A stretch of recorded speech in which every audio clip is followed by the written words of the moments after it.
नमस्कार प्रेक्षकांनो, मालिकांची दुनिया या चॅनलमध्ये तुमचे स्वागत आहे। मुरंबा या मालिकेमध्ये आपण बघणार आहोत की इकडे मात्र आता माही देविका आणि नीलला सांगते की मी करेल तुमच्या मनासारखं, पण माझी एक अट आहे। आत्ताच्या आत्ता आम्हाला आमच्या रूम मध्ये शिफ्ट करायचं, या घाणेरड्या रूम मध्ये आम्ही राहू शकत नाही।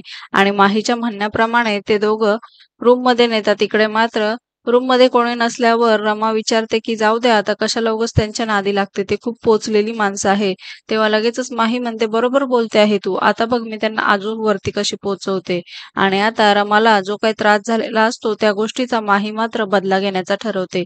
येणाऱ्या भागात आपण बघणार आहोत की आता हॉलमध्ये देविका, नील, माही आणि रमा हे चौघही असतात। तेव्हा आता लगेचच ती देविकाच्या हातावर छडा देते आणि रमाला एवढा त्रास झाला होता ना असं ती म्हणते। त्यानंतर नीलला मात्र ती कोंबडा बनवते आणि म्हणते की याला आयुष्याच्या रेसमध्ये फार फास्ट पळायचं असतं ना, तर ही शिक्षा याला शोभते आहे का, सांग जरा रमा मला। आणि इकडे रमाला मात्र हसू काही आवरत नाही।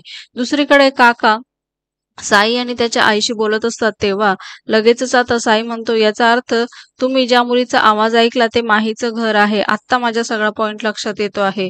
आणि त्यानुसार मात्र आता काका आणि साई हे दोघेही जण अक्षयला खरं काय ते सांगायला तिथून निघतात। आणि त्यानंतर अक्षय त्या दोघांना एकत्र बघून विचारतो की तुम्ही दोघं एकमेकांना ओळखतात का। तेव्हा काका म्हणतात की जावई बापू, आता ते सगळं राहू द्या, पण आम्हाला तुम्हाला एक महत्वाचं सिक्रेट सांगायचं आहे। ही गोष्ट ऐकून मात्र आता अक्षय त्यांच्याकडे आश्चर्याने बघू लागतो। मालिकेच्या अशाच नवनवीन भागांसाठी आपल्या चॅनलला नक्की लाईक करा, शेअर करा, सबस्क्राईब करा।